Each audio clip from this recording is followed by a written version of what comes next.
Le kappa est l'un des yokai les plus célèbres et les plus redoutés de la culture japonaise. Il s'agit d'un humanoïde amphibie doté d'une carapace de tortue et d'une peau écailleuse. Il possède un trou dans la tête appelé Sara, qui doit toujours être rempli d'eau pour conserver sa force et ses pouvoirs.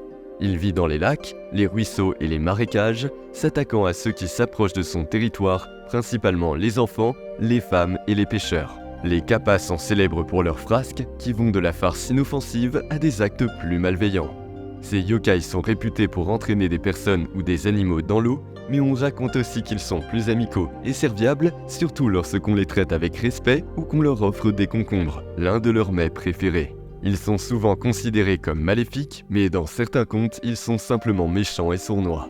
Malgré leur nature espiègle, les kappas sont extrêmement honnêtes et sont connus pour tenir leurs promesses. On raconte que les kappas défient les habitants des régions situées près des rivières et des lacs dans un combat de sumo. Comme ils sont assez forts, il arrive qu'ils utilisent un stratagème pour s'incliner respectueusement.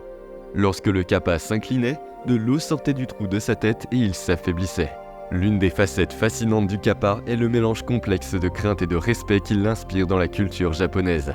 Ils sont craints pour leur farce et le danger qu'ils représentent pour les humains, mais ils sont respectés et considérés comme capables d'actes de bonté, tels que l'aide à l'agriculture ou l'enseignement de l'art et de la médecine aux humains. Les kappas sont réputés pour aimer les concombres, et les familles jettent parfois des concombres dans les eaux habitées par les kappas pour les apaiser. C'est pourquoi des festivals étaient organisés avec des offrandes de concombres aux kappas pour calmer les esprits de ces yokai.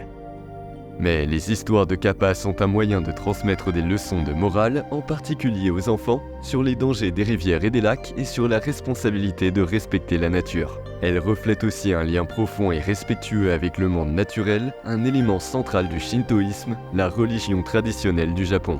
Le kappa joue également un rôle dans la culture populaire contemporaine, apparaissant dans toute une série de médias, des mangas aux animés, en passant par les films et les jeux vidéo, souvent sous une forme plus amicale et moins menaçante.